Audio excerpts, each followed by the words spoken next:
Salam sejahtera Malaysia, denyut nadi suara rakyat bergema di channel ini. Terima kasih kerana bersama-sama dalam channel ini untuk mendapatkan berita terbaru. Bagi anda yang pertama kali, sila tekan butang subscribe, like dan share. Kita jumpa lagi, bye-bye. Salam sejahtera Malaysia, denyut nadi suara rakyat bergema di channel ini. Dr. Mahathir menyindirkah atau tersinggung? Dr. Mahathir menyindir atau tersinggung? Dah makin takut ke? Dr. Mahathir dah makin risau kah? Dr. Mahathir dah makin tak boleh tidur kah semalam ni? Setakat ni mungkin Dr. Mahathir makin risau. Ahli Majlis Tertinggi UMNO Datuk Puat Zarkasi menyoal sama ada gesaan mantan Perdana Menteri Tun Mahathir agar semua yang bergelar Tun disiasat merupakan satu sindiran atau tersinggung. Habis. Sebenarnya Tun Mahathir ni makin takut kah makin apa? Sebenarnya Dr. Mahathir lebih dia bersuara sekarang, lebih dia dalam keadaan ketara. Dalam keadaan ketara ketakutan, ketara sirisau, ketara makin yalah tak keruan lah. Jadi sebenarnya Tun Mahathir lebih baik berdiam diri. Saya fikir Dr. Mahathir baguslah dia balik ke rumah, sembahyang, banyak-banyak buat amal, banyak-banyak baca Quran ke, buat amal lah banyak-banyak, buat pahala banyak-banyak. Daripada terus menyibuk menjadi ahli politik yang sudah tua, rugi saja, rugi. Masa semakin suntuk. Jadi betul lah. Sindiran atau tersinggung, saya fikir kedua-duanya. Apakah Tun Dr. Mahathir menyindir SPRM kerana menyita Menara Ilham milik Tun Daim atau Tun M tersinggung? Adakah ini pengakuan daripada Tun M bahawa semua Tun ada ini? Oh, masalah, jangan. Masalah. Tun Mahathir, kalau kamu bersalah, jangan pula babitkan orang lain. Ini perkara bukan tentang orang Tun yang lain tu. Ini perkara tentang kamu saja dengan Tun Daim. Jadi memang, adakah kamu makin takut ataupun kamu hanya menyindir? Tidak pastilah. Apakah Tun Mahathir menyindir SPRM? Atau Tun M sebenarnya tersinggung dan makin takut? Tun kata semua itu ikut rule of law. Patutlah Tun Dr. Mahathir buat cara begitu. Atau Tun Mahathir tercabar seolah-olah selepas ini giliran beliau pula. Adakah ini memang giliran Mahathir? Ramai jadi mangsa termasuk Najib dan Syahrir Samad. Dakwa dulu, cari bukti kemudian. Semalam Dr. Mahathir menyatakan persetujuan agar semua individu yang memperoleh darjah kehormat Tun turut disiasat sekiranya mereka tidak dapat menjelaskan bagaimana mereka memperoleh kekayaan. Tunggulah. Tunggulah. Tidak mustahil benda itu boleh berlaku kerana sekarang ini Perdana Menteri bukan Mahathir. Sekarang ini Perdana Menteri adalah Perdana Menteri yang memang betul-betul nombor satu musuh rasuah. Ini menurut beliau adalah juga kaedah untuk membenteras rasuah. Dr. Mahathir membuat kenyataan tersebut menerusi media sosial susulan pengesahan Suruhanjaya Pencegahan Rasuah Malaysia bahawa mantan Tun Daim Zainuddin sedang disiasat. Daim pernah menjadi Menteri Kewangan di bawah pentadbiran Dr. Mahathir. Patutlah Dr. Mahathir risau sangat. Sebab banyak file Tun Mahathir pastinya Tun Daim pernah pegang. Dalam pada itu, Puat turut mengkritik SPRM yang didakwa Puat cenderung untuk dakwa dahulu, siasat kemudian. Katanya kes pengubahan wang haram SRC Najib bertahun-tangguh, tahun hadapan baru mula bicara. Akhirnya kes mantan Ketua UMNO bahagian Johor Tan Sri Syahrir Samad digugurkan setelah dimalukan. Tapi saya fikir memang begini kerja SPRM. SPRM buat kerja dengan betul. Jadi sama ada orang itu kamu sayang atau tidak, tapi SPRM tetap buat kerja yang betul. SPRM ada dia punya akta sendiri, ada dia punya SOP sendiri. Kalau SPRM tak buat benda betul, mesti diorang sudah kena sesat. Tapi kerana mereka buat SOP betul, jadi apa yang masalahnya? Tapi eloklah SPRM guna dokumen tulis untuk cari bukti, kata Puan Zarkasi.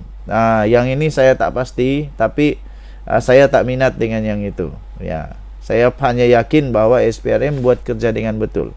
Yang saya minat sekarang ini apa yang Puan Zarkasi tentang Tun Mahathir, yaitu Tun Mahathir menyindir atau tersinggung. Tersinggung maksudnya terasa dan makin meroyan, makin takut agaknya. Saya pikir Tun Mahathir cepat-cepatlah bertobat. Masa semakin suntuk nih. Sudah 98 tahun. Sudah 98 tahun, tahun 2024 nih kalau saya tidak silap. Masa semakin suntuk, ambillah peluang untuk lebih dekat dengan Sang Pencipta. Denyut Nadi Suara Rakyat bergema di channel ini. Jangan lupa tekan butang subscribe, like dan share. Bye-bye. Tadi yang saya bacakan itu daripada Harapan Daily. Daripada Harapan Daily 28 Desember 2023. Tajuk dia, Dr. Mahathir menyindir atau tersinggung. Jumpa lagi. Bye-bye. Salam sejahtera Malaysia. Denyut Nadi Suara Rakyat bergema di channel ini. Bukan main lagi. Bukanlah main lagi orang-orang pembangkang yang syok sendiri. Makin syok sendiri menyatakan bahawa rakyat semua sokong pembangkang Perikatan Nasional. Tidak jugalah.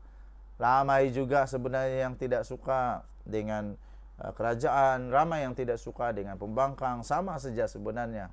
Tapi rupa-rupanya syok sendiri daripada pembangkang ini terlalu ketara keterujaannya lah. Apabila dituliskan sebenarnya hanya 2-3 orang TikToker saja yang sibuk nak jatuhkan kerajaan. Bukan semua rupanya. Jadi jangan risau. Ini diterbitkan di Sabudin Husin 25 Desember 2023. Hanya 2-3 TikTokers yang sibuk nak jatuhkan kerajaan. Anda boleh tahu siapa-siapa dia orang lah. Bagi mereka yang suka atau kerap menengok TikTok, pasti sedar tentang gelagat 2-3 orang TikToker yang hari-hari bercakap. Yang hari-hari bercakap mengenai kejatuhan kerajaan dan Anwar Ibrahim yang akan disingkirkan sebagai Perdana Menteri. Selain itu mereka juga keraplah membuat live untuk meyakinkan penonton bahawa Anwar pasti akan jatuh pada waktu terdekat ini. Tapi yang saya tengok bukan Anwar yang makin jatuh. Yang makin jatuh ini Perikatan Nasional. Sesekali tertengok juga apa yang mereka perkatakan. Saya selalunya tidak dapat menahan daripada ketawa untuk tempoh yang agak lama. Kesimpulan saya mudah. Hanya mereka yang duduk dalam gua saja yang akan percaya tentang propa TikTokers tersebut. Apa yang mereka perkatakan tentang Anwar bakal tumbang tiada alasan asasnya dan sama sekali tidak berpijak di bumi nyata, sekurang-kurangnya untuk tempoh terdekat ini. Kononnya jumlah ahli parlimen sudah cukup dan seramai senarai mereka yang sedia menyokong pembentukan kerajaan baru telah dipersembahkan ke Istana Negara hanyalah rekaan serta khayalan semata-mata. Ia tidak lebih daripada hanya sebuah rekaan dan khayalan untuk konten. Selain TikTokers tersebut juga tidak cukup arif untuk mengulas isu-isu semasa yang lain. Isu yang mereka tahu hanyalah kerajaan akan jatuh, Anwar akan tumbang, serta bercakap tentang isu pribadi yang sudah basi dan tidak lagi laku berkaitan dengan Perdana Menteri. Jadi hari-harilah mereka bercakap isu yang sama secara berulang-ulang tanpa memperdulikan sama ada orang percaya atau sebaliknya. Tun Mahathir Mohamad pun gagal menghalang Anwar daripada menjadi Perdana Menteri dengan isu tersebut. Maka di mana munasabahnya sekadar TikToker saja mampu menjatuhkan Anwar yang sudah berada di kerusi Perdana Menteri dengan isu yang sama? Kadang-kala terdetik juga dalam hati saya, tak letihkah mereka melayan khayalan sendiri setiap hari? Memandangkan kemungkinan kerajaan perpaduan ini mampu bertahan sehingga PRU 16 adalah sangat tinggi, bayangkan TikTokers tersebut bakal merapu kira-kira 4 tahun lagi lamanya. Aduh, lama-lama saya rasa kalau dia merapu lagi 4 tahun lamanya, betul-betul jadi gila ini. Boleh betul-betul masuk Tanjung Rambutan ini. Betul-betul menjadi gila. Kalau 4 tahun tiap-tiap hari meroyan, memang setiap hari lah dia meroyan. Last dia akan terus meroyan. Dan tak sembuh-sembuh lagi. Memandangkan kemungkinan kerajaan perpaduan ini tak akan tumbang lah untuk tempoh terdekat ini. Jadi kalau dia hari-hari, memang kesian lah. Sekali lagi, tak letih dan tak bosan ke? Yang lebih malang lagi, di ketika tiktokers tersebut setiap hari bercakap tentang kejatuhan kerajaan, hakikatnya tiada pun gerakan ke arah itu dalam blok pembangkang. Pemimpin utama pembangkang ketika ini bukan saja sibuk dengan urusan masing-masing, bahkan sebagian besarnya sama ada sedang bercuti di luar negara bersama keluarga masing-masing atau pergi menunaikan umrah di Mekah. Nak bertukar kerajaan macam mana kalau begitu keadaannya? Hanya tiktokers tersebut saja yang sibuk nak menjatuhkan kerajaan, sedangkan pemimpin pembangkang tidak pun berbuat demikian. Siapa sebenarnya yang dijatuhkan kerajaan? Biasanya sebarang gerakan menjatuhkan kerajaan ini mestilah dimulakan oleh mereka yang bergelar pemimpin dan pengaruh media sosial, baik di FB, di X, di TikTok, serta lain-lain adalah berperanan untuk merangsang dan mempengaruhi pikiran rakyat agar turut sama memberi sokongan. Ini tidak. Hanya 2-3 tiktokers saja yang sibuk hendak menjatuhkan, sedangkan tiada apa-apa dilakukan oleh mereka yang bergelar pemimpin daripada blok pembangkang. Sebab itu, sebagaimana yang disebut awal pagi tadi, hanya mereka yang duduk dalam gua saja yang akan percaya propaganda tiktokers tersebut. Denyut nadi suara rakyat bergema di channel ini. Kita jumpa lagi. Bye-bye.